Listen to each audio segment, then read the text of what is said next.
Ya, pemirsa, polemik donasi Agus ini memasuki babak baru. Kementerian Sosial ikut turut tangan. Lalu apa solusi yang ditawarkan oleh Kementerian Sosial? Kita akan bahas pagi hari ini bersama dengan dua narasumber. Saya mau sapa terlebih dahulu melalui sambungan virtual.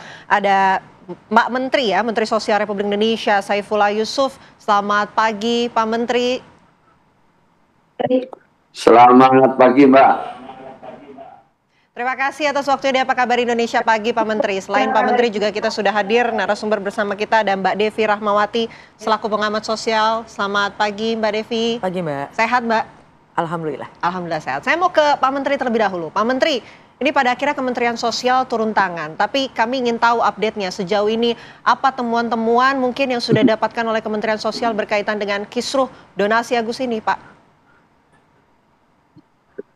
Ya, sebagaimana yang sudah pernah kami sampaikan, pertama-tama ini diawali dengan niat baik.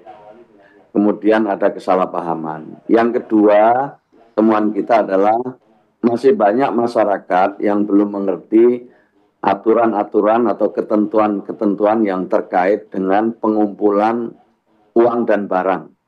Yang itu ada undang-undangnya, kemudian ada aturan-aturan yang lain sebagai turunan dari undang-undang itu. Yang ketiga, niat baik saja tidak cukup ya. Kita perlu mengerti tentang segala hal yang terkait dengan apa yang kita lakukan. Misalnya begini, bahwa kita tahu begitu mulianya budaya kita untuk bisa saling membantu. Luar biasa itu. Kalau ada apa-apa, itu kita spontan untuk saling membantu. Nah, yang juga diperlukan di sini adalah ketika kita membantu itu lewat lembaga apa gitu. Apakah langsung perorangan atau melalui lembaga? Karena menurut aturan setiap uang yang dikumpulkan ya harus melalui lembaga atau yayasan yang berbadan hukum. Nah, berbadan hukum, yayasan yang berbadan hukum ini kemudian harus mendapatkan izin ketika mengumpulkan barang atau uang. Kalau cakupannya hanya kabupaten maka cukup lewat bupati atau wali kota.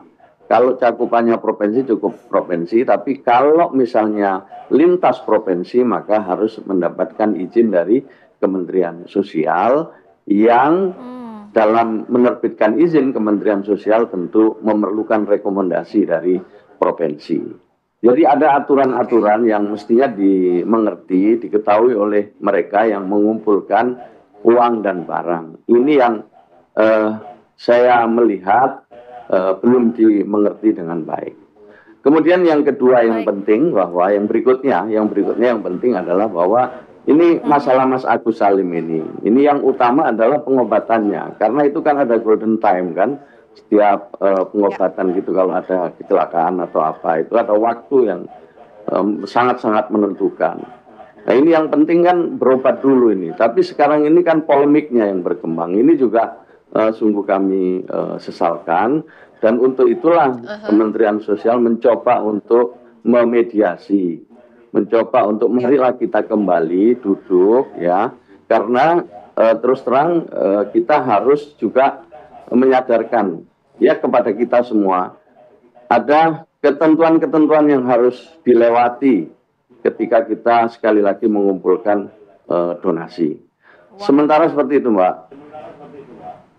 Pak Menteri, tadi dikatakan sebenarnya regulasinya sudah cukup jelas begitu ya kalau kita mengacu pada undang-undang terkait pengumpulan uang dan barang dapat dikatakan ini sebagai terkait donasi begitu ya Pak Menteri. Tapi kalau untuk kasus ini sendiri apakah mereka juga sudah sesuai dengan undang-undang? Kemudian untuk peruntukan donasi yang diberikan kepada siapanya apakah juga diatur menurut regulasi? Kemudian transparansinya, mekanismenya sudah cukup jelas belum sih Pak sebenarnya? Ya, jadi sebenarnya yang paling penting ketika mengumpulkan uang dan barang itu adalah pertanggungjawabannya. Jadi ketika orang mendapatkan izin kemudian mengumpulkan uang dan barang atau donasi, kalau hasilnya di atas 500 juta harus diaudit oleh akuntan publik. Tapi kalau 500 ke bawah cukup oleh yayasan itu, tapi kedua-duanya harus dilaporkan kepada Kementerian Sosial. Kalau misalnya cakupannya di kabupaten ya harus dilaporkan ke wilayah kabupaten atau kota gitu. Provinsi ya seterusnya sampai ke atas.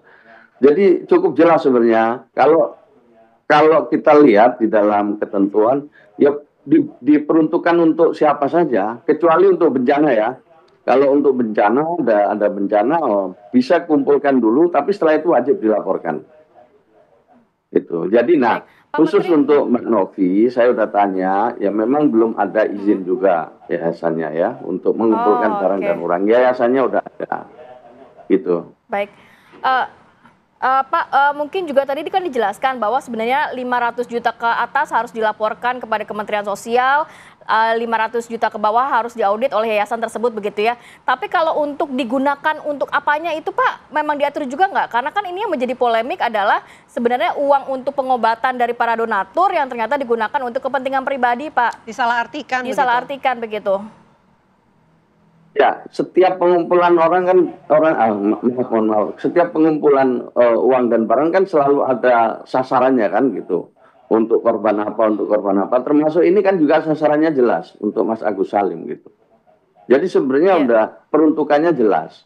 Setelah itu sekali lagi ya dipertanggungjawabkan. Bukan hanya mengumpulkan aja, setelah itu harus dipertanggungjawabkan. Dan ini yang kadang kita lupa gitu untuk mempertanggungjawabkan ini dan pertanggungjawabannya adalah kepada publik ya, kepada mereka yang telah memberikan donasi. Itu secara umum, tapi secara khusus harus laporan kepada Kementerian Sosial untuk tingkat antar provinsi. Kalau antar provinsi cukup di provinsi, kalau hanya wilayahnya kabupaten kota cukup di kabupaten kota. Itu ketentuannya Oke. seperti itu, Mbak. Jadi peruntukannya jelas dan nanti misalnya ini kan ada misalnya ya yang ada 1 miliar lebih. Nah, dipergunakan untuk apa harus diaudit oleh akuntan publik. Baru setelah itu hasilnya dilaporkan kepada Kementerian Sosial. Cukup jelas saya kira. Baik, ketentuannya sudah jelas, ada aturan yang harus ditaati, tapi Pak Menteri kami ingin tahu sejauh mana mediasi yang sudah dilakukan. Ditahan, dijawabnya usai jeda, kami jeda terlebih dahulu. Pemirsa tetaplah bersama kami di Apa Kabar Indonesia Pagi.